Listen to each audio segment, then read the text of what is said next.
కూడాను ఇలా medium size zari weaving border Paithani స్టైల్లో ఉంటుంది. చాలా చాలా బాగుంటుంది. ఒకసారి అయితే మీకు క్లియర్గా ఓపెన్ చేసి చూపిస్తాను. ఫాలింగ్ కూడా చూసుకోవచ్చు.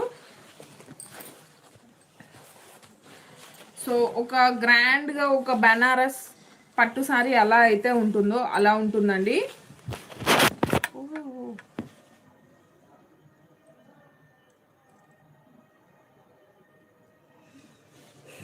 టూ సైడ్స్ కూడా మనకి కంప్లీట్గా మీడియం సైజ్ బార్డర్ వస్తుంది. శారీ స్టార్టింగ్ నుండి ఎండింగ్ వరకు ఇలా జరీ వీవింగ్ ఫ్లవర్ డిజైన్ ఉంటుంది. ఫ్యాబ్రిక్ అయితే అసలు చాలా చాలా సాఫ్ట్ ఉంటుంది, మంచి షైనింగ్ ఉంటుంది. శారీ స్టార్టింగ్ నుండి ఎండింగ్ వరకు మనకి ఇలానే ఉంటుందండి. పళ్ళు వచ్చేసరికి చాలా బ్యూటిఫుల్గా మనకి ఇలా పైతానీ స్టైల్లో ఉంటుంది. అండ్ పళ్ళుకి టాజల్స్ వస్తాయి. బ్లౌజ్ కూడా 1 మీటర్ వరకు వస్తుంది. సో ఇంత బ్యూటిఫుల్గా ఉన్న శారీ కాస్ట్ వచ్చేసి జస్ట్